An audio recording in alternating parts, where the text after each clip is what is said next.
Like all those who work in the bicycle industry, Stephen Fitzgerald has a passion for his product.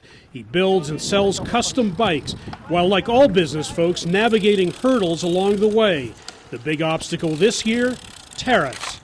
The big announcement, I'm not even sure what the date of that was just a shock to, of course, us, but everyone.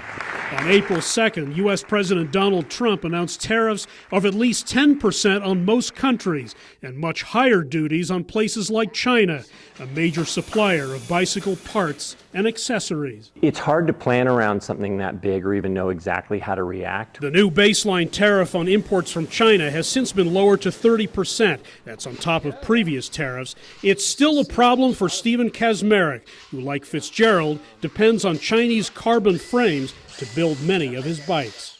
I can't pass the 30% along right now. Nobody's buying bikes that would be 30% more expensive than they are today. During the pandemic, people bought bicycles left and right. The bike industry was thriving. But those days are over. Now consumers are much more cautious.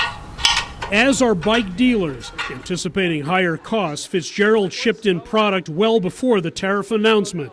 With a slowdown in sales likely coming, he's tightened his budget and is looking for markets outside of the U.S. to sell his bikes. Other businesses may not be so lucky. There'll be a lot of pain. You'll see any company that's on the edge that was just barely making it will be pushed into, they won't be viable. These are uncertain times at his workplace. The instability that has been injected into my industry is not very comfortable for me. Less drama would be what I would be looking for. Yeah, sorry. Kazmarek, whose sales are 1/3 what they were a year ago, plans to shut his doors this summer. He's crossing his fingers the tariffs eventually subside. We're not going out of business.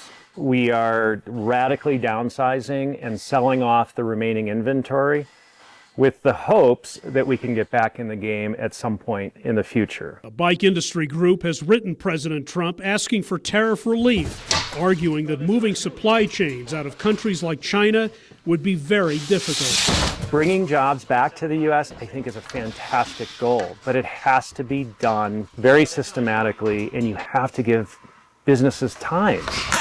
He's managed to find new jobs for all of his employees, except Dakota Mossberg. It's going to be interesting times ahead. I don't know what industry or where I'll belong, and it sucks to restart, and having to find and design a new lifestyle. So we'll see what happens.